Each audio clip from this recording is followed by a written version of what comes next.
janvier kalo tile 12 samba fulani muganu woro kawfo ka walmodo ka damine kay katati kidali kateme bajangara fe kana kunche fasika su malikono ani maliko kan ablajene fulenu ka sangani aw sigiro yana ka baraka tawi ka beni ni wati nye jimkan tefo amununko kadali masafo o mi ka la horma konana dogo kun kura njoto do aw nyana ama nyina fe dogo kun furu ko juma ala ka wira an blajene na ka here ka kono ka here ka antai lala kuyati Samaira eni sokoma nsera sira kone mandoroti basi fuite yeredu alhamdulillah dimba ka kene bashitina Samaira sanugu ya fochum na tete muka ni ame ala fuka barkada ala misona ka ni ndoko kumpura injo anyana herela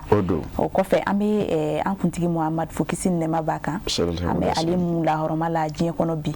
o kofe ame kanu mbaw fu Samaira ma kono maliko ka ni ame inyo kuma kala bate kanu mbaw de bila sunu kle munu bi encourager wala ame kanu mbaw fu fen bi siga ka jabaran so mani koroni o de Sherif la TV kasika nyama dalike jemuka mani so ma dununa ambu fuku barkada ka foni ni ndoko kun jemuka udaboto ekukura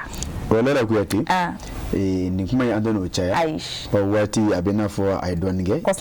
ana jemuka ta adamnena nanga demebaw oluka yafma bala produit mime tali ke société nouveau soleil tedi ka sanu ka produisera wi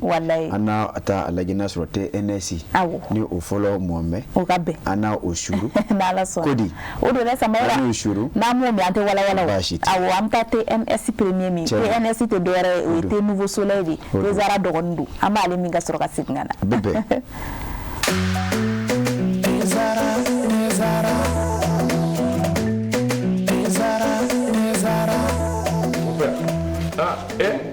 amona gani dey abe min wuli ta suma kawa mon père Mali bebe ni nene bara ni ni infusé ka ji kala ka ke teka o nene tiens mon père Nika dites-moi ani mbo kundo dima te zara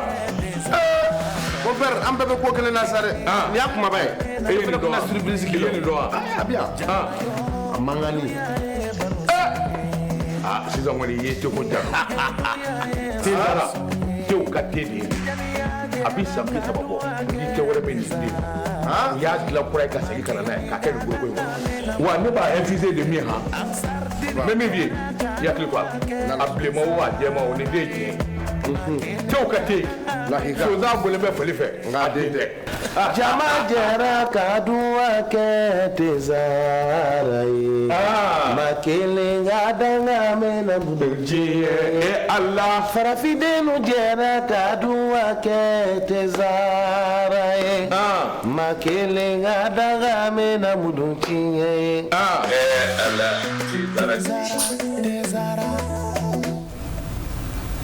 lala kuyati Samaira namanya ka fo diri ko o blaka gele dongere nyanga ni enquête ko ula dani ko bo asira fa na mbora yafma bala deme ba jekulula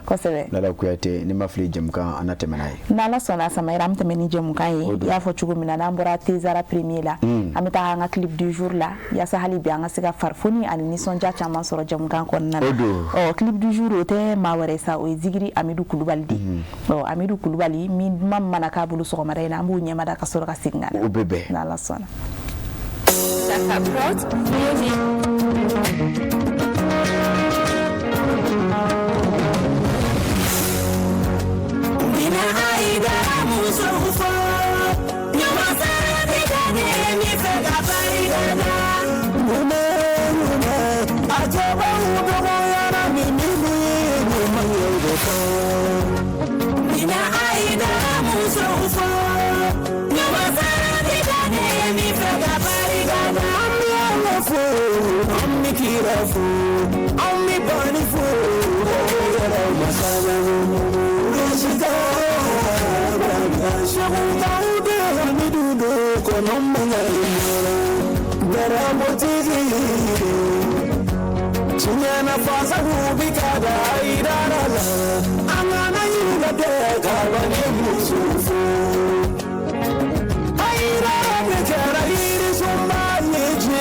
ne tarawele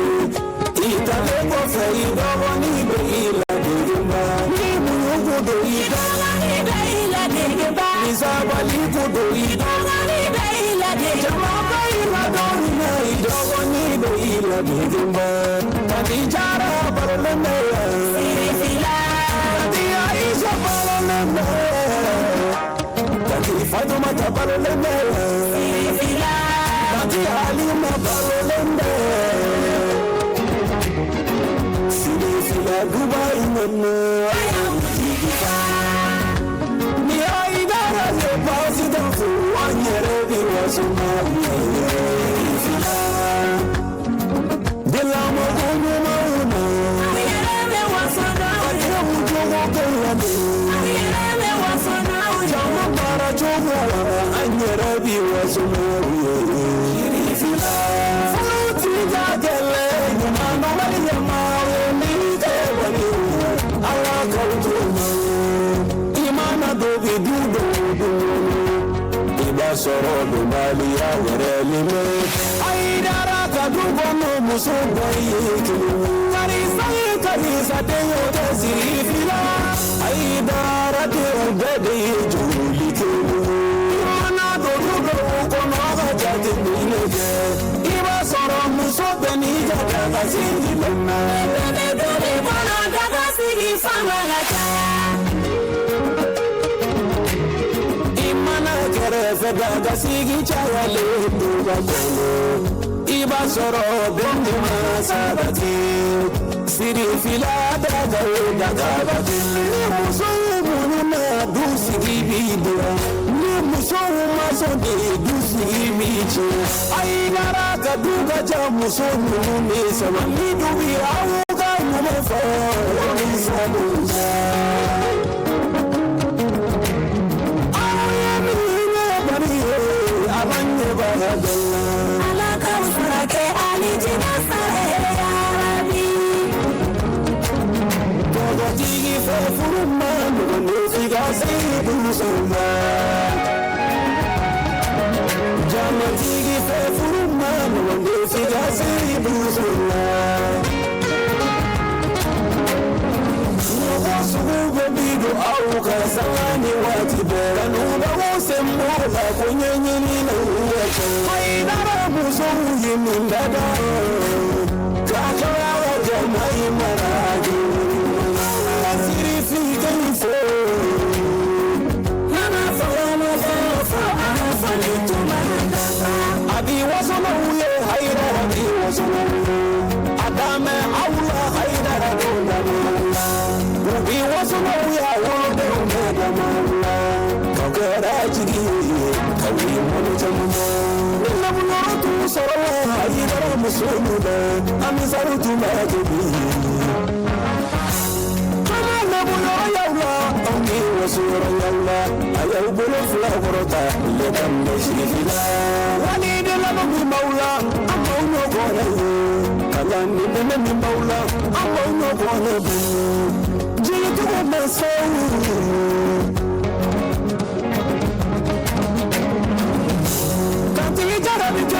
Segina liga kemme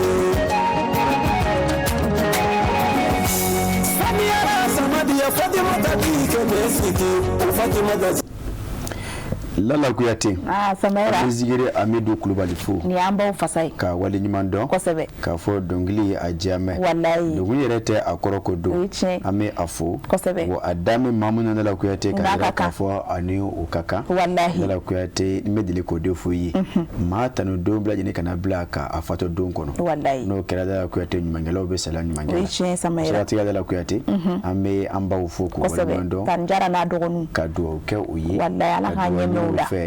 Lala Kuyate jemga anado ako na la sona Samara kadwanga kuna funi mbalango no soko madai nani o rubriki info am isorta na isorta Samara iba ka fo metalike nyana minima fon keleli ogunka iba ka fo anga chakeda misigide no ali kamani o OCSC olu ka jo sabati ka sika teke da nyana minima fen chama ni ka mali jamana konnana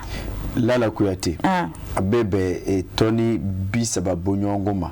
munu Lala Kuyate ni ayeme kafo nyenamema fondo walma afo fra laki kaute ako abeta jomina odeye produit pharmaceutique fra munu be soro pharmacie la au carton basaba Lala Kuyate afo 3000 cartons d'arôme de chicha chicha we jimunu nga chicha au carton basaba hôtel 3000 cartons odo basaba ako Lala Kuyate ako 20000 comprimés de tramadol tramadol au frakise ba 20000 ojole 20000 bamwa Lala Kuyate 608 000 ampoules de diazépam diazépam o fana nyina mi ma frando yi subhanallah ba woro ani shegi o ampulu Lala Kuyate kafara petare carton chamaka nu ne konini ya franyonga Lala Kuyate na kera fere fenyi musarami ni obisika do ola o sefa wari million keme fulaye Lala Kuyate ya foto mina kulu kengere misi ba mali ba kono jatiga wala nakadiya afonyina mi ma fon kele kama Lala Kuyate office central de suivi kote wa Lala Kuyate oka bolo frame mbe Bamako ba nyuma bolo ya fanfe on dirait ka otoyewa Lala Kuyate ka beni janvier kalo kle woro samba flani mungwani woro temene okoni oyetiga da yaf mabala mobli doka Lala Kuyate mobli mino koma komini remorko Lala Kuyate nyafi chogomina odo abla jenerta jo 30 000 tonnes de produits pharmaceutiques contrefaits odeye nazarakana ni yala bamangana odeye kafo Lala Kuyate e frakise kolo olu o toni bisaba bonyonko aka ton bisaba 30000 30 tonnes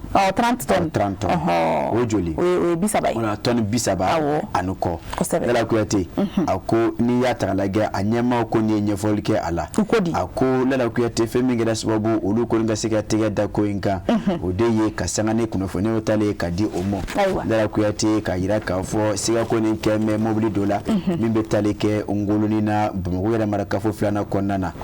ako Lala Kuyate onongo ni fe olu ko ni Lala welu nundo Lala Kuyate o Lala welu olu tara bangi Lala Kuyate ka yira ka fo mobili konnana Lala Kuyate fenchama ko nube mun be seke sababu ka dankare manevi ka nyana mayala madama fragise buna kunka rusigati ya Lala Kuyate mimbe tale ke contrôle principal de police Dramane Keita ale de ye yaf mabala OCS yerbigoje o manyamado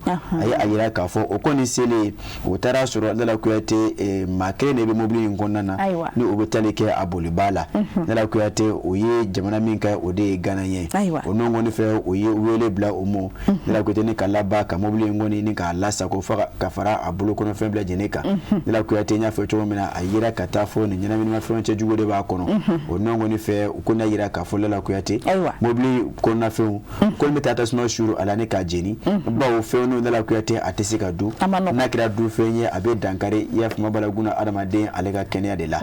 ako Lala Kuyate o sigati ni ya ataka lage ako mi metalike Dr Mustafa Daoula ale ordre de pharmacien du Mali o manyamado Lala Kuyate ale koni ya kasura ka yira ka fo ko fragise munu flani Lala Kuyate atale abe nani degunde manevika na kadi afo nyina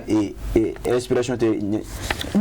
ninakli aniko card ani kere bien di ker ote bien di Lala Kuyate ker di muni bien di mo abere bala okay o ko fragise kulu nunu ka be kesbabu kasiga manevi nyina kili ni ka afrike Lala Kuyate o ya nyuma yoko nonta jugman ba o de ya kasika ke ker jote wallahi duzukun joro ni kele Lala Kuyate no kera dro bi shorofa ke be komana Lala Kuyate na afre ko manevi me komana o to nyuma ide ala kan kisuma Lala Kuyate o fragise nunu lebe kile kama bla ka ta komana ka laba ni kama obono onina Lala Kuyate akoni ataka lage okoni se mobile ngoni mna ni chokola akona fe ona meni ka jeni wa chauffeur ni yere mna me okono Lala Kuyate onala soko ni kadala nyininga Lala Kuyate ko ni nyere kungona nyenye janko akasika nyefolke ona bema ble dubia ale de ye afasiri Lala Kuyate anya salo kabo esor kono kasano okabe bole ebonya bala aiwa samaira atete meninga amedo gal sala ka hakili mandani jamana dembe ma amina ya rabbi ami pananta austratika fe kana blata wa na nyuta ni metalike anga francho fanga wasa blue madola ni we Mamadou Awa Gassama awo aiwa Yelemani Gassama wa Yelemani Gassama yɛrɛ do quoi Mamadou Awa Gassama a bɛ waati ni bɔ sisan a lasagonen do Côte d'Ivoire jamana kɔnɔ kɛrɛnkɛrɛnnenya la Abidjan o kɔni kasonbo na ni siratigɛw fɛ ko a ka jugement kɔni bolodalen kun do dɔgɔkun tɛmɛnen siratigɛ fɛ Côte d'Ivoire kɔni a procureur y'a jira k'a fɔ ko san 5 kaso ko o de kan ka di Mamadou Awa Gassama ma nka jaabiw kɔni kan ka bɔ ni janvier kalo tile 30 nata Mamadou Awa Gassama a ka kiiru daminɛna ka bɛn ni jumadon janvier kalo tile 9 sanba 2026 ye a ko a kɛra yɔrɔ min na o de juridiction correctionnelle du tribunal de première instance Abidjan plateau a ko n'i ye a ta k'a lajɛ a kuma ɲɔgɔnw kɔni cayara a Lala Kuyate y'a fɔ cogo min na a labana min na kiiri kunfɔlɔ ko na mi jɔ tɛ ngami k'a jira k'a fɔ san 5 kaso ka ta k'a da yafumaba la Mamadou Awa Gassama kan Mamadou Awa Gassama o tɛmɛnen kɔfɛ ko a ka se wari 100 bɔɲɔgɔnkɔni k'o da fiɲɛ na a ko Mamadou Awa Gassama jɔn do a ko Mamadou Awa Gassama maliden do Lala Kuyate na maa min t'a dɔn i b'a fɔ ko Yelemani député kɔrɔ Lala Kuyate a bilama a bɛ yɔrɔ min na o de ye Faransiya fanga wasabulon CNT o tɔnden do a ko Lala Kuyate a ko ka totara tɔ ni ka kaleya a ko n'i ye a ta k'a lajɛ a ko Mamadou Awa Gassama Lala Kuyate jalaki min t'a mɛn ka bin a kan kɔnɔwɛrɛ jamana denw fɛ o de ye k'a jira k'a fɔ a ye dankari kɛ kɔrɔfɔ nasira fɛ Lala Kuyate o ka jamanakuntigi la nasarakan na o ko ma ko offense au chef de l'État a ko Lala Kuyate n'i ye a ta k'a lajɛ a ko o siratigɛ la a ko o ko ne kɛwale ni o kɛra bɛɛ ka ɲɛsin olu ka jamanakuntigi ma u ka sariya sunba min bɛ ni o ye code pénal ivoirien ye a ko o sariya 264 a ko o kɔni bɛ o kɔn a ko Lala Kuyate n'a ma ɲɛ k'a fɔ o cogo kelen na a ko ni o kɔnna o fɛ a ko ɲɛgɛnɛ minnu kan ka ta ka ɲɛsin o tigilamɔgɔ ma a ko Lala Kuyate o ka sariya kisɛ dɔ fana bɛ min kuma mɛn o kan o bɛ tali kɛ 397 o article la hali bi an bɛ min kɔnɔ o de ye code pénal ivoirien ye a ko Lala Kuyate o siratigɛ la a ko jalaki minnu t'a mɛn ka ɲɛsin Mali jamana kɔnɔden mɛn Mamadou Awa Gassama n y'a f'i ye cogo min na o de ye a ye mɛn k'a fɔ da na sira fɛ a da o de ye fɔlɔ kɔnɔ bin tigɛ o bawo Lala Kuyate a ye kɔrɔfɔ de fɔ minnu bɛ kɛ lagosi ye n'a ka di ye ka dankari olu ka jamanakuntigi la Lala Kuyate kiiru nun donnen a ko Lala Kuyate n y'a fɔ cogo min na a kɛra jumadon janvier kalo tile 9 tɛmɛnen a ko Mamadou Awa Gassama a kun bɛ kiiritigɛw ɲɛkɔrɔ ten ka fara a ka surunalidon kan Lala Kuyate baaraw nun donnen a ko Mamadou Awa Gassama a ma kuma caya koyi Lala Kuyate o ko ni kelen ka kɔrɔfɔ bɔ ka bin a ka kumaw kunfɔlɔ kɛra min ye o de ye yafa deli ye Lala Kuyate il a une nouvelle fois présenté ses excuses et exprimer ses regrets pour des propos qu'il a situés dans un contexte politique. Aye ayira k'a fɔ Lala Kuyate o nɔngɔni fɛ ale kɔni jɔngo ala min fɔra ko ale y'o fɔ Lala Kuyate ale jɔ mɛn o la wa Lala Kuyate ale kɔni ale bɛ yafa deli de kɛ bawo Lala Kuyate ale yɛrɛ y'a dɔn k'a fɔ kɔrɔfɔ minnu don tiɲɛ na jɔngo a Lala Kuyate ni nimisa tɛ fila ye ko kelen kɛ bɛ ale la bi Lala Kuyate a ko o binna a ta min bɛ tali kɛ yafuma b'a la parquet kɔnɔwarikaw ka o kiiritigɛlaw la olu y'a jira k'a fɔ ko kɛlɛ selen sofɛrɛkun na Moribayasa dɔnkun tɛ bilen hakɛto ɲini ko Moribayasa ko dɔnkun tɛ nanzarakan o y'a fɔ ten koyi o ko une attitude que le parquet a jugée tardive estimant néanmoins que les infractions étaient constituées et justifiantes o y'a jira k'a fɔ Mamadou Awa Gassama ko ni yafa deli kɛ ko nka ko Lala Kuyate ko yafa deli ko o kuma tɛmɛna o to ye Lala Kuyate a ko n'i ye a ta k'a lajɛ o siratigɛ la a ko procureur de la République a kɔnɔwarikaw fɛ a ka sɔrɔ ka daw don kɔrɔfɔ min na ka jira k'a fɔ kɔrɔfɔ minnu kɔni fɔra Mamadou Awa Gassama fɛ a ko janko ala kɔrɔfɔ jugu don la gravité des faits min ka jira k'a fɔ bawo n'i ye a ta k'a lajɛ a bɛ se ka kɛ sababu ka olu ka jamana ni k'a basigi ni k'a tiɲɛ bawo Lala Kuyate kɔrɔfɔ don minnu kɔni bɛ kɛ sababu ni k'a lagosi ta ka ɲɛsin u ka jamanakuntigi ma o ka sɔrɔ k'a jira k'a fɔ ni a bɛ o cogo la Lala Kuyate ka se ka san 5 kaso ni ka ta k'a bin Mamadou Awa Gassama kan a ka laban ni ka sɛbɛn wari 100,000 500,000 o tɛ de k'o ta ni k'o sara Lala Kuyate o ye ka maaw hakili jigin k'a fɔ depuis juillet kalo tile 2 san 2025 Mamadou Awa Gassama a ko ni minɛna kɔnɔwari jamana kɔnɔ ni ka laban k'a lasago o ka kaso bonba min bɛ wele maison d'arrêt de correction d'Abidjan a ko ni a kun lasagamɛ o kɔnɔ a ko nka binna ka biya Lala Kuyate kiiri kɔni a tɔ bɛ senna a jaabi ba ni o bɛ tali kɛ verdict la o kan ka bɔ ka bi janvier kalo tile 30 san 2026 k'a dɔn k'a fɔ n'a sɔrɔ san 5 min fɔra Yala Kuyate o na to amma walima ni donna bɔ a la Saka Traoré ale de y'a fasiri Yala Kuyate indépendant kana bila an ye a salo ka bɔ o kɔnɔ kosɛbɛ awɔ Samaira ka duwawu kɛ yarabi Ala k'an kisi Ala k'an tanga amina awɔ a ma nɔgɔn nka bɛ kɛ cogo di awɔ n'an ye indépendant bila an bɛ nouvelle horizon ta Samaira n'an y'o ta an bɛ taa Sadio la cercle kɔnɔna na i b'a ye k'a fɔ ɲagataba dɔ kɔni kɛra kɛrɛnkɛrɛnnenya la sanubɔyɔrɔ la u ko min ma ko Kenyeti u kɔni bɛ Sadio la cercle kɔnɔna na min sen fɛ musolaka 6 kɔni olu de nin tora ni baara in kɔnɔna tiɲɛ don Lala Kuyate a ko baara ninnu n'a ka di ye a fɔ ni kɛwale jugu ye kinikini ko ani dusukasi ko Lala Kuyate a kɛra kabini jumadon janvier kalo tile 9 san 2026 ye a ko ni yafama b'a la sanubɔyɔrɔ don jura Lala Kuyate a dɔnbaaw b'a fɔ ma to yen Lala Kuyate sanubɔyɔrɔ kɔrɔ don min ni a kun bɛ deli ka baara siniwaw fɛ a ko Lala Kuyate a ko dugula min bɛ tali kɛ Kenyeti dugu la a bɛ yɔrɔ min na o de ye yafama b'a la situé dans la commune rurale de Jalafara a bɛ Jalafara o yɛrɛ marakafo de kɔnɔna na Sadio la cercle a bɛ o kɔnɔ a ko Lala Kuyate ni ko in a kɛra kinikini ko a kɛra makari ko a kɛra Lala Kuyate yuwalu ko a ko Lala Kuyate bawo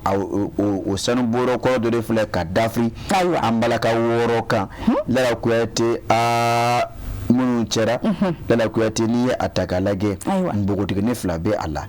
Lala Kuyate la mort de 6 femmes dont deux jeunes filles o t'o ye wa a ko Lala Kuyate a ko n'i ye a ta k'a lajɛ olu yɛrɛ ye école dɔ ye minnu tun bɛ seconde cycle la koyi a ko tɔ ninnu kɔni furulen don a ko Lala Kuyate nin kɛwale jugu min filɛ ka kɛ tan a ko nin kɛra sababu hali bi ka Kayi maraboloba ni k'o bila Sangabuda la a ko baw Lala Kuyate maa kelen ni bɔnni a ko o bɛ dugu suma Kuyate maa 6 mɔ Lala Kuyate n'a ka di a fɔ furumuso 6 Lala Kuyate ko o ko ye kinikini ko yuwalu ko ani makari ko a ko Lala Kuyate nka makari ko o yira kun tɛ se Ala la a ko Lala Kuyate o sigatira n'i ye a ta k'a lajɛ a ko ka maa hakili jigin k'a fɔ kuma ni kuma ni bɛ tali kɛ tiɲɛ fɔ la sanubɔyɔrɔ ninnu na o bɛ tɔgɔ dafiri maaw da la a ko kunnafoniyaw y'a jira k'a fɔ ni kɛwale kɔni kɛra jumadon de janvier kalo tile 9 Lala Kuyate nɛgɛ ɲɛ 16 waati ka taa bila 17 la a ko kuma min na muso caman kɔni kun jigin bɛ damafiyɛ kɔnɔ Lala Kuyate ni ka taa o kɛ sanu ɲinini kan ka sanga ni bɔgɔ wɔgɔbɛli ye a ko Lala Kuyate n y'a fɔ cogo min na siniwaw kun bɛ baara nin yɔrɔ kofɔlen in na Lala Kuyate a n'a kɛ ni a dugumala bɛɛ lajɛlen ka sumalen don musow kɔni donnen kɔfɛ a kɔnɔ o kuma min na o kɔni ɲɛ gan mɛn an ka sanu ɲini a ko Lala Kuyate maaw de b'a la ka kulekan mɛn ten ja bɔgɔ dafirila o da la Lala Kuyate o nɔn kɔni fɛ sifinnakaw ko n'a mɛn o fanga fara ɲɔgɔn kan walasa ka se ka ɲininiw boloda olu sera ka maa 5 fɔlɔ kɔni ye Lala Kuyate nka 6nan a ma ɲɛ min ko 4 plan de nana bɔgɔ wɔɔrɔ bɛ ka k'o kan nka maa 6 ninnu bɛɛ lajɛlen kɔni ye diɲɛ to n y'a fɔ cogo min na Lala Kuyate muso 6 don minnu cɛla npogotigini 2 bɛ a la wa tɔ ninnu bɛɛ lajɛlen furulen don npogotigini yɛrɛ tun bɛ école la n'u o bɛ seconde cycle kɔfɔ Lala Kuyate a ko nɔngɔni fɛ a ko wele kun datɔ don ka ɲɛsin jamana ɲɛmaaw ma o ka fɛɛrɛ kɛ siniwaw la n'u nana o ka baara la n'u kɛra o ka bɔgɔ jigin dingɛ ninnu kɔnɔ o bɛ se ka kɛ sababu ka maaw ni kana walima bɛ se ka kɛ sababu ka an ka kungow ni ka segin a nɔ na Lala Kuyate ɲɔgɔn tɛ ko nin kɔni kuma ni kuma nin kɛwale jugu de bɛ kɛ sanubɔdaw la Mahamani Ture ka bɔ nouvelle horizon kɔnɔ Lala Kuyate ale de y'a fasiri an sera ka min fara ɲɔgɔn kan Lala Kuyate ka bɔ o kɔnɔ o y'o ye Samaira ka duwawu kɛ banbagatɔw ye Ala ka baara dali nɔgɔya ma nɔgɔ nka a bɛ kɛ cogo di dayirimɛ ɲini o de taara laban na a kɛra ten awɔ Samaira an bɛ soir de Bamako ta n'an y'o ta ka sanga ni an ka samata sɛgɛw olu kɔni bɔli ye ɲinan CAN 2025 na hali bi o kuma de b'i da o bɛ n da dɛ Samaira parce que a ma bɛn ma o kutu ma na a ma bɛn ma cogo si la o siratigɛ fɛ min kɔni ye karamɔgɔ ye ni a bɛ fɔ ale ma ko karamɔgɔ Sinayogo ko ale kɔni tun ye laseli dɔw kɛ bɔlɔlɔ siraw fɛ k'a jira k'a fɔ k'a na an ka samata sɛgɛw kɔkɔrɔma don yaasa u ni kupu ka segin o baara ninnu ma se ka sabati min kɛ ko jamakulu kɔni tun y'i kun da ni karamɔgɔ kofɔli in kan k'u na taa ani diɲɛ fara Lala Kuyate Mashiba Kodo ako Lala Kuyate iya fo cogo min na Mali jamana kɔnɔna na kosɛbɛ ni waati laban in na ne maa min ye bololo matarafa a ko Lala Kuyate e kɔni e bɔra ni kisa in kalama kosɛbɛ o de ye karamɔgɔ Sinayogo ye a ko Lala Kuyate depuis yafuma bala a bɛ tile dama bɔ kosɛbɛ a kɔni a bɛ ye ka caya bololo sanfɛ Lala Kuyate min kɔnɔna na a kɔni bɛ to ka sigi ka kumabaw fɔ a ko Lala Kuyate o kumaba dɔ de kɛra a fɛ nka yira k'a fɔ ɲinan kɔni farafina ɲɔgɔn kunbɛba Sɛnɛ balonda bɔnɔkun kan a ko ale karamɔgɔ Sinayogo a se bɛ ale ye ka se ka kupu ta ka di Mali ma a ko Lala Kuyate ko nka charte b'a la ko ale kɔni a bɛ se ka min kɔni kɛ ni charte tɛ o la o de ye ka Mali kolongolo ka taa bila fa final la nka kupu tali wala fa ka se wari miliyɔn 100 ni k'o bɔ k'o di ale ma ka yira k'a fɔ ni kupu taara o bɛ di ale ma ko n'o kɛra ale na kupu ta k'a di Samata Sɛgɛw ma Lala Kuyate a ko o kɔrɔfɔw kɔni fɔlen Lala Kuyate munumunu cayara a ko balontan ka di Mali jamana kɔnɔdenw ye a ko o nɔngɔni fɛ maa caman kɔni bɔra ka yira k'a fɔ n'o do Sinayogo anw bɛ yan wari b'an bolo wa i ka baara kɛ Lala Kuyate a ko n'o nɔngɔni fɛ a ko ni a ye baaraw daminɛ a ko Lala Kuyate a n'a kɛ ni baara kun fɔlɔ o ɲan'a bolo bawo depuis Tunisie ka match Lala Kuyate ko a kun ye a daminɛ wa ko Mali sera ka bɔ Tunisie bolo ka taa yafuma b'a la quart de finale la Lala Kuyate ko a yira k'a fɔ Mali ni Senegal wɔlɔfɔw ko an na ɲɔgɔn sɔrɔ Lala Kuyate cɛ bɛn kɛnɛ kan a ko karamɔgɔ Sinayogo bɔra kokɔrɔtugu hali bi ka deli ko lama ka yira k'a fɔ ko nin kɔni banna ko bawo ko sebaya ko o taara Mali fɛ ka ban ko Malidenw kɔni ka sigi ni o ye Lala Kuyate a ko min fɔ ye don min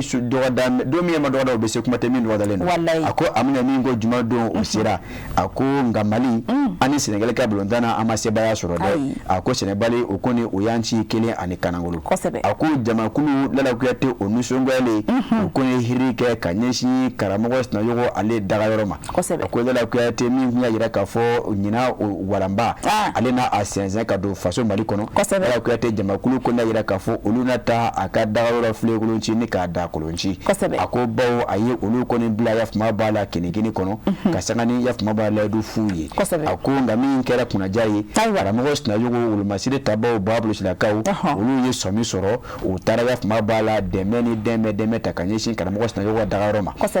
Lala Kuyate a ko o kɛra min kɛ Lala Kuyate olu kɔni se ka sababu ka se ka maaw kɔni ni ka o jɛnsɛn a ko n'i ye a ta ka lajɛ a ko karamɔgɔ Sinayogo n y'a f'i ye cogo min na ale de tun y'a yira k'a fɔ kupu kɔni a se bɛ ale karamɔgɔ Sinayogo ye bi ka se ka kupu kɔni nana Mali kɔnɔna na ka 100 millions de francs CFA tɛ se 20 millions 100 o nka o ka sɔrɔ maa bolo maa min kɔni bɛ o ladu ta ale Sinayogo ye Lala Kuyate a ko n'i y'a ta k'a lajɛ balontan kanuba caman yira k'a fɔ ko karamɔgɔ Sinayogo ye olu bila fili kɔnɔ ko karamɔgɔ Sinayogo Lala Kuyate a b'a la a b'a fɔ maaw hakili bɛ soɲɛ ka maaw su ka kɛ a yɛrɛ kan ka yira k'a fɔ ko a bɛ se ko la a ko Lala Kuyate a ko siratigɛla Mali kɔni cilen o tun y'a yira k'a fɔ karamɔgɔ Sinayogo n'a ka so a ko o na taa a filekolon ci ni k'a da kolon ci Lala Kuyate a ko karamɔgɔ Sinayogo labɔnatugu ka bɔ ka yira k'a fɔ ko jamana kɔnɔdenw ka dusu kamakamu ale bɛ a faamu ko o bɛ a jo fɛ ko ale tun y'a yira k'a fɔ Lala Kuyate kopu ale na se ka ta ka di Mali ma ko nka a bɛ n'a fɔ ko Lala Kuyate ala ma sɔn ale ka wele a ma sɔn dɛ o kuma ale ka kɔrɔfɔ daminɛ to a kun y'a sara ala la wa Samara nin ko kɔni nin kuma ma ca bilen sa a kun y'a fɔ ko n'ala sɔnna ma wa a kun y'o fɔ ayiwa n'a kun y'a fɔ ten sa a kun y'o fɔ nka ala de ma sɔn n'a kun y'a fɔ ten an k'a faamu cogo an k'a faamu jamana kɔnɔdenw n'a faamu ko ala de ma sɔn Lala n'i bɛ kuma i bɛ ala ɲɔgɔn to sinon ala bɛ jɔni ka jɔnya yira la o ye tiɲɛ Lala Kuyate a ko o sigatigɛ la a ko n'a ma ɲɛ k'a fɔ o b'o cogo la Lala Kuyate i bɛ min f'u ye kibaruya dɔ b'a yira k'a fɔ bawo a ma sɛbɛntiya fasiri kɔnɔ a kɛn bɛ k'a bila nanzarakan na an k'o ma ko conditionnel k'a yira k'a fɔ ko a bɛ n'a fɔ karamɔgɔ Sinayogo a lasagola yafuma b'a la lakana tigilamɔgɔ fɛ ka ban Lala Kuyate min bɛ tali kɛ ka sanga ni ko le marabout aurait été c'est-à-dire que selon certaines sources le marabout aurait été arrêté par le procureur général en charge de la cybercriminalité ko kibaruya dɔ kɔnɔ yira k'a fɔ a bɛ n'a fɔ wele bilala karamɔgɔ sinaɲɔgɔn ma Lala Kuyate cybercriminalité au procureur fɛ a ko Lala Kuyate nka bin'a ka biya ko kibaruya jɔnjɔn kɔni ma sɔrɔ ko kunkan Lala Kuyate ni k'a yira k'a fɔ ale ani minnu kumana ka jatara ni kɔni fini vanna u yana bila o ma Lala Kuyate u ka taa ɲɛfɔli kɛ yafama bala kiri tiramɔgɔw ye ka sanga nin kɔrɔfɔw ye fasiri filɛ Yusufu Konate ale de y'a fasiri an kɔni ta kɛra la k'a lakali Samaira alisa ka dugawu kɛ Ala ka sababu ɲumanw d'a ma a ma nɔgɔ Samaira ka bɔ kunnafoni balan kɔnɔ an ka b'o kɔnɔ an n'a les écouta wele n'an y'o ta an ka taa tuguni Bafulabe mara la n'an sera Samaira i b'a ye k'a fɔ min bɛ tali kɛ Damaci tigilamaw ni o ye terroriste ye u kɔni y'u ka bingani wale dɔ ta ka ɲɛsin an ka usine ba 3 ma Bafulabe mara kɔnɔna na ɲɔgɔn fɛ awɔ Lala Kuyate a ko a kɛra ka bɛn ni janvier tile 11 o dugujɛ daw ye san 2016 Bafulabe cercle kɔnɔ ka i marabolo ba kɔnɔna na a ko Lala Kuyate nin don in kokura a kɛra dusukasi ye ani jigilatigɛ don ye a ko baw min bɛ tali kɛ groupe de soutien à l'islam et aux musulmans JILIM a ko Lala Kuyate o ko nin ka nin kɛwale in kokura a bɛna denbaya cogo de jigi tigɛ ni ka mɔgɔw bila ɲɛji la a ko Lala Kuyate ka sababuya kɛ o nana tasuma bila an ka usine ba 3 la a ko Jamoni Sema Mali SA o bɛ Gankonteri Lala Kuyate a ko CCMD Karanga a ko ka fara Stone de Gundabe kan Lala Kuyate o nana tasuma bila ni usine ba 3 ninnu na a bɛ tɛ ciment usine ye de a bɛ a o don a ko Lala Kuyate a ko n'i ye a ta k'a lajɛ a ko o siratigɛ la ko n'a yira k'a fɔ o ko nana ni ko kunda in kɔni kɛ ɲɔgɔn fɛ a ko min ma ko action coordonnée opération coordonnée Lala Kuyate nka ko nka maa ko ni si ni ma to a la an filɛ don min na i n'a fɔ bi a ko Lala Kuyate kɛwale min filɛ ka kɛ tan a ko a bɛ nɔfɛtugu kɛ a kun fɔlɔ la min ni ani o cɛ o ye kalo 6 bɔ ɲɔgɔn ko baw o kɛra janvier kalo tile gale sanba 2025 min kɔni sen fɛ o kun taara tasuma bila yafima b'a la usine dɔw la Bafulabe o cercle kɔnɔ a ko Lala Kuyate a ko n'i ye a ta ka lajɛ nin kɛwale min filɛ ka kɛ ko kura diinɛ faamucogojugu maaw fɛ a ko Lala Kuyate o bɛ a yira k'a fɔ o ko nin b'a la ka o ka nimakara de yira Lala Kuyate ko baw o b'a la ka bi sɔrɔ bosoli o kɛra de kan walasa ka se ka sɔrɔ bosoli ni ka o bila a kimiri kan Lala Kuyate a ko n'i ye a ta ka lajɛ Usubijana o cercle kɔnɔ a ko a bɛ tile dama bɔ a kun ye mɛn k'a fɔ o ko nin bɛ yɛlɛmalamaga la o caman ba moto sanfɛ a ko o sigidadenw labana ka kule bɔ Lala Kuyate ka ɲɛsin jamana ɲɛmaaw ma cogo min na o bɛ se ka lakana bunakun ni ka a yakubaya ka ɲɛsin o ka marabolo ma a ko Lala Kuyate o suma ko dugumajɛ a ko Lala Kuyate baara min yera o nɔna o de kɛra nin ye ka taa yafuma b'a la tasuma bila Lala Kuyate usine ba 3 ninnu na Bafulabe cercle kɔnɔ a ko Lala Kuyate a ko ka tɛmɛ o kan e b'a ye k'a fɔ kɛwale don min bɛ a yira k'a fɔ o bɛ o dan de la o nimakaratɔ de filɛ ka nin kɛwale ninnu kɔni ta ka ɲɛsin yafuma b'a la an ka sɔrɔ bosoli baaraw ma baw ninnu kɔni ma fɛn kɛ o la o ko olu ta bɛ olu ni wolomasiri tabaw cɛ Lala Kuyate ko mun bɛ aw bila ka taa maanifinw u jigi tigɛ ka sanga ni o ka cagayɔrɔw jɛnnen ye Lala Kuyate a yira k'a fɔ wolomasiri tabaw de kɛn bɛ ka tasuma kɛ o la kuma ni bɔnɔ banfula talen ye ka coro o kun na Lala Kuyate o bɛ nimakara de la se foyi tɛ o ye bilen Lala Kuyate o filɛ o sɛrɛgɛ de la ka sanga ni nin kɛwale jugu ninnu kɛli ye kibaruya kɔni Lala Kuyate an y'a salo ka bɔ min kɔnɔ o de ye ɲama dɛ les échos kɛ wele Seydou Fane ale de y'a fasiri Lala Kuyate an ye a salo ka bɔ o ka bɔli kɔnɔ ka sanga ni bi bɔli ye ayiwa Samaira ka dugawu kɛ ni usine tigi ninnu ye yarabi ama Ala ka Ala bila u ka tiɲɛni nɔ la Lala Kuyate nka ni ka diɲɛ sani ka bɔ kunnafoni bala kɔnɔ an bɛ taa dire Lala Kuyate an n'a sigi indépendant kɔnɔ dire ale tɛ Tɔnbukutu mara la ni ma fili kɔni ne ma deli ka se yen ayiwa dire a ko Lala Kuyate nin ko ni o ko ma ko chavirement de pinasi yɔrɔ tɛ kibaruya duman ye o to ye dɛ Lala Kuyate kulun filili awɔ kulun dɔ de dafirila ba kɔnɔ ni maaw ye 4 morts et 30 portés disparus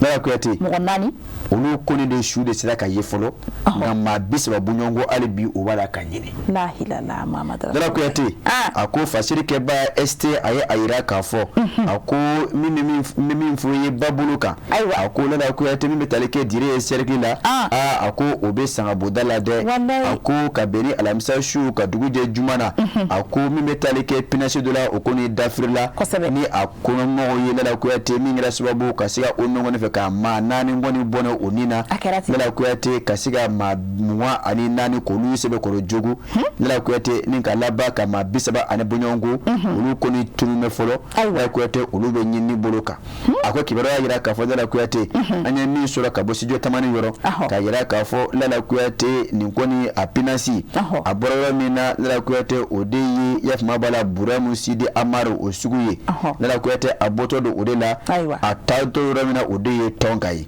Nala Kuyate a ko a taatɔ de ye a ko ne filɛ ka dafiri ni a kɔnɔmaw bɛɛ lajɛlen ye Nala Kuyate ni ka se ka nin kacara jugu in kɔni kɛ alamisa su ka dugu jɛ juma na Nala Kuyate o ɲɔgɔn fɛ maa 4 su sera ka salo maa 24 sɛbɛkɔrɔ jogo na olu fana sera ka salo nka maa 30 ko hali bi olu b'a la ka ɲini Nala Kuyate yafama b'a la dɛmɛbakulu fɛ Nala Kuyate fasiri fila ye min salo ka bɔ indépendant kɔnɔ ST ale de y'a fasiri ka sanga ne bonya ye Samaira ni tɛ kibaru duman ye fewu kibaru duman tɛ Allah an bɛ dugawu kɛ Ala k'an kisi gɛrɛgɛrɛ ma ye sa n'o tɛ a ma nɔgɔn awɔ Samaira k'i fo a tɛ tɛmɛ nin kan fasiriw walawalali cogo ɲuman na o b'a to sa an ka jɛmukan ta ko 2nan yaasa an ka don kɔnɔ an bɛ taa sɛgɛnnafiɲɛbɔ dɔɔni na fɔlɔ ni o ye TNS Thé Nouveau Soleil an b'ale deuxième min ka sɔrɔ ka segin ka na o bɛ bɛn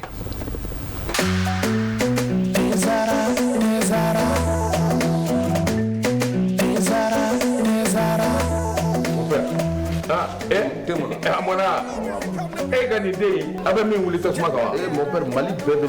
nin nɛnɛ b'a la nin ye infusé ye ka ji kalaya k'a kɛ te kan o nɛnɛ tiɲɛ la mon père nin ka di jumɛn ani n b'o gundo d'i ma te zara mon père an bɛɛ bɛ ko kelen na sa dɛ nin y'a kumaba ye e ye nin dɔn wa i ye nin dɔn wa a bi yan a mangani sisan kɔni i ye teko jara te zara tew ka te de ye a bi san 30 bɔ ni kɛ wɛrɛ bɛ nin den u y'a dilan kura ye ka segin ka na n'a ye k'a kɛ nin goroko in kɔnɔ wa ne b'a infusé de min han mɛ min bɛ yen i hakili to a la a bilenma o a jɛma o ni den tiɲɛ tew ka te sonsan bolen bɛ fali fɛ nka den tɛ jama jɛra ka duwa kɛ te Zara ye ma kelen ka danga mɛna budo diɲɛ Allah farafidenu jɛra ka duwa kɛ te Zara ye ma kelen ka danga mɛna budo tiɲɛ ye Allah Lala Kuyate Samaira nin kun ye TNS kosɛbɛ nin kun ye o tako 2nan forolen sisan ni ma fili Lala Kuyate an na don an ka clip du jour 2nan kɔnɔ kosɛbɛ an na don kɔnɔ ko di n'an ye o dɔn lamɛn o la an tɛ sɔrɔ ka kan bɛɛ da ɲɔgɔn ye wallahi don min kana o si man ca Samaira awɔ maaw k'a faamu sankura daminɛ don o ko bɛɛ ma sigi sen kelen kan kosɛbɛ nka don n'a nataw la an nana laɲiniw sabati ka se ka nisɔndiya di kanubagaw ma an bɛ segin ka taa technicien fan fɛ an ka clip du jour 2nan awɔ an b'u ɲɛmana n'an y'o dɔn lago la kosɛbɛ an na kan bɛɛ da ɲɔgɔn ye n'Ala sɔnna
bismillahi arrahmani arrahim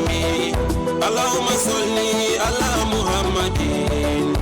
wa ala ali Muhammadin kama sallaita ala Ibrahim wa ala ali Ibrahim wa bariki ala Muhammadin wa ala ali Muhammadin kama barakta ala Ibrahim wa ala ali Ibrahim fil alamin innaka hamidun majidun namina tawrudeni bi mamadul yarminina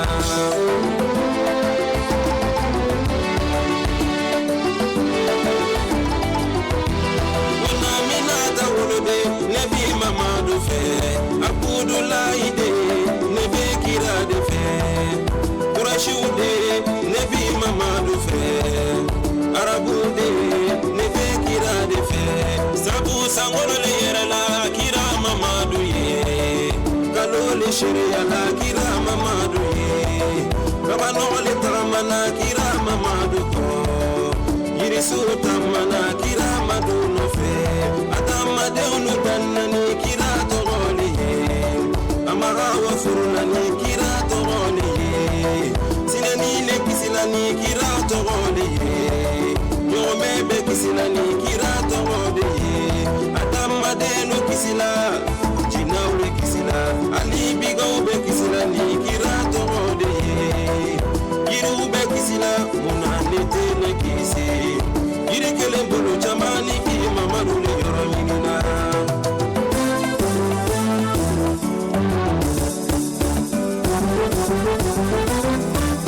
tiwari kola kirani Lala Kuyate. Samaira. Aiwa bashte. Atito meninga. Anga kiraba fasai. Wallahi simne mabaya. Amidu kaire. Kosebe. Afo alaka na kankoro. Amina ya Rabbi. Lala Kuyate uchuwa kilela. Nyafi uchugumina. Kosebe. Eko bitai. Ana blayana. Nga sana nga kodu kan mugawla. Ladala kula. Me bunyama segin fulukuye. Kanyeshu maliko no maliko ka fenfe kumsigili no jabaran sokoro nsanga yin konnana. Ambu bela jilinfu ugala jelila anuka kuluma dalila. Ka fo ansera kan nuni faranyo nga bijem kan konnana ka sanga ni wati na chuku yawo. O ngani ala mabasige nyep mawerola ana siga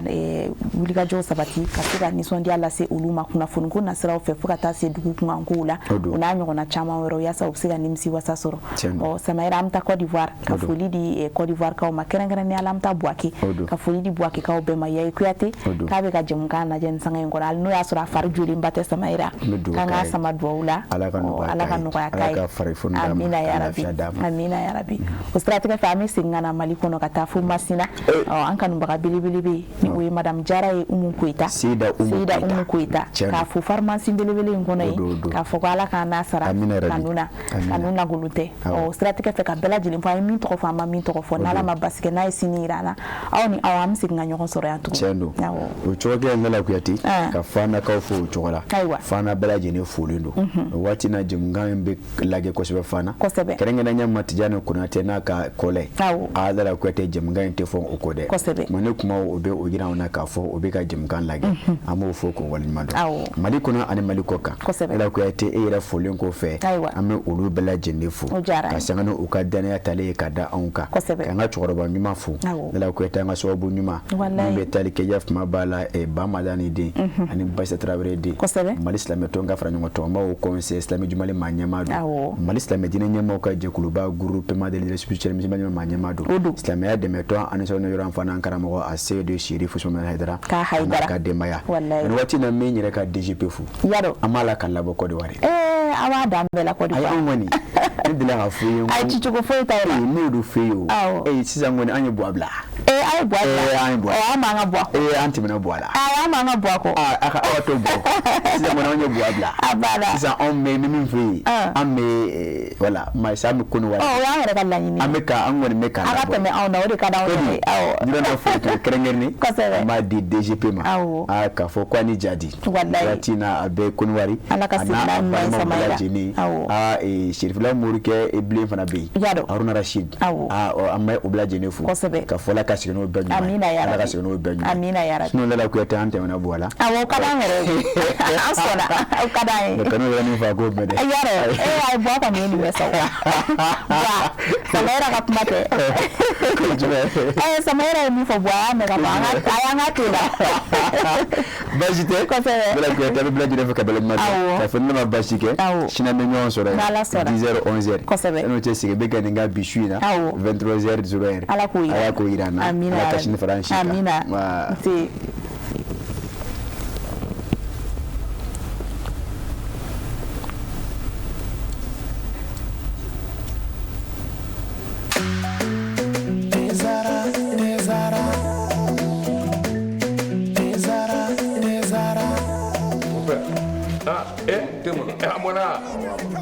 Ni dey abe min wuli tasuma kawa mon père Mali bébé ni nene bara ni ni infusé ka ji kala ka ke teka o nene Tiens mon père ni me ani mbo kuno dima te zara mon père am bébé ko kele na sare ni akuma bay e ni do na surprise kilo ni do bien amangani sisan kɔni ye te ko tɛmɛ te sara tew ka te de ye a bi san bi saba bɔ ni kɛ wɛrɛ bɛ nin den u y'a dilan kura ye ka segin ka na n'a ye k'a kɛ nin goroko in kɔnɔ wa ne b'a infusé de min han n bɛ min f'i ye